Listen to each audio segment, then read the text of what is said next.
l'université de printemps, c'est déjà l'occasion entre homologues, entre membres de la fonction SIRH, de passer un moment ensemble, d'échanger sur nos pratiques.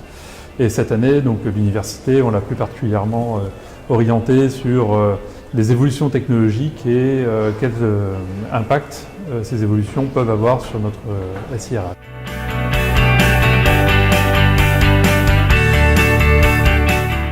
Les tendances fortes, c'est toujours le digital, on entend parler depuis un certain nombre d'années, mais qui maintenant commence à trouver une concrétisation dans la mise en place de workflows de validation avec les managers, par exemple, qui ont facilement leur smartphone dans la poche et qui du coup peuvent interagir dans des actions administratives, par exemple, de façon facilitée.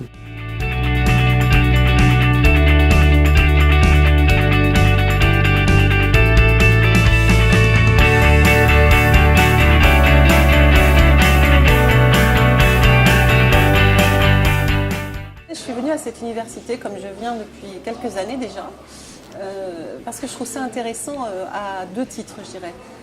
Le premier élément important, c'est que c'est un bon moyen d'être connecté avec les autres intervenants du même domaine d'activité que nous, le SIRH. Et ça, c'est vraiment très très intéressant de discuter ensemble des problématiques qui nous animent. Et ensuite, le deuxième sujet, c'est que évidemment, l'université de printemps permet en fait de voir des intervenants qui nous ouvrent l'esprit sur des nouveaux domaines, qui nous permettent aussi de réfléchir à des sujets qu'on n'a pas forcément l'habitude de traiter au quotidien.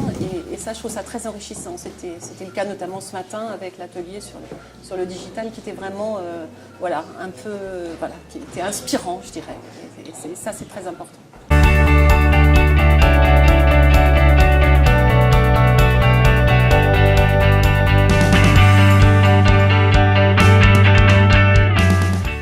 Je crois que la principale zone de convergence, c'est la simplification du droit. On ne peut pas aujourd'hui s'engager dans des processus de simplification sans traiter au fond les problématiques de complexité de la réglementation. Aujourd'hui, l'informatique permet effectivement de poser des sujets de vaste ampleur, le traitement des données en masse concernant les salariés.